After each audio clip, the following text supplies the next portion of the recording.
In September of 2010, I was a school counselor in Rapid City Central. I had left my phone someplace other than in the bedroom. And I just got up at 3:30 that morning and said, gosh, I wonder where my phone is. And I walked out and opened it up and I noticed that I missed the message. We had lost a student again to suicide. It's like, no, this cannot happen anymore.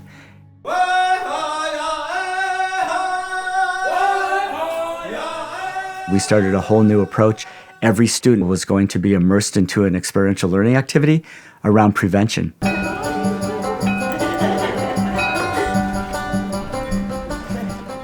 Here's the big picture, right? The way that you train students is to do I do, we do, you do, right? So I show you what to do, you do it, and then you just go on and pass that torch on to the next group of kids, right? The suicide crisis never did go away. It was always here, you know. I mean, we'd have like trends of where it'd flare up and then it would die down, then it would flare up again. That's when I became real committed to getting the peer mentoring going. Are you guys ready? Yeah. The first one is going to be Move. Who wants to introduce Move If? Remember that one? That's when we go in and like introduce yourself and then you say something about your rank or... That's it. All right, my name's Mile. I'm a senior at high school. And move if you're wearing black. The discipline problems we were having dropped a lot. The students are feeling more like it's a caring environment, and that makes them very connected to the school. You know, it's a place they want to be, you know. Over that time, that expanded out. We had numerous schools from Standing Rock, Pine Ridge come together as well as off-reservation schools and said, let's make this work with experiential learning and running peer leadership programs.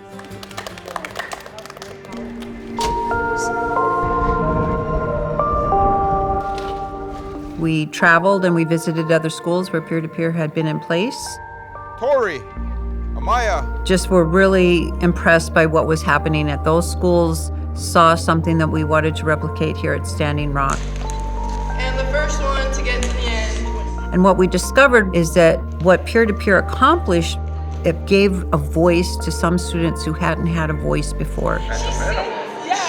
I'm not a really talkative person, and I think I talked a lot today and got out of my shell more.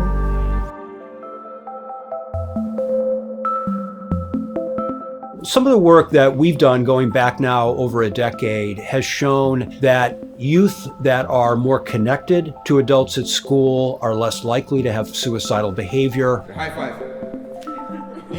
Something I honor in the adults that are in my life is the freedom that they give me to let me do my decisions, like we were talking about. The support that they give you, not trying to do it for you, but be there by your side. Stand this side. Ready, go. You really need to be thinking more broadly about building protection into the fabric of community relations and the social networks that people are a part of. So if there's something there, we are gonna step up and we're gonna step in to help you. Even if it's just a simple, hey, how's it going? How's your morning? What's going on? What can we do to fix it? Or what could I do to help? Because of the successes not only that I have witnessed in the schools that I've had an opportunity to work with, I do the exact same thing when we were doing training at Wichita Falls, Texas for Shepherd Air Force Base.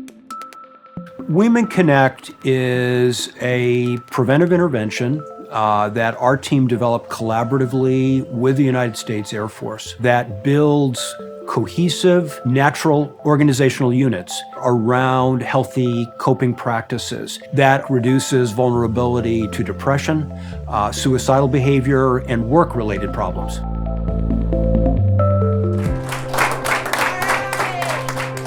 We flipped a culture at Rapid City Central to 0 suicides. They were on a winning streak. All right. As the superintendent of Pine Ridge School, bringing in the youth mentoring program, it was awesome. The students were leading that change. They were basically rewriting the story of our school. It was like immediate results. We had no more suicides. That, wow, this was fast, you know. All right. There is a responsibility of don't stop.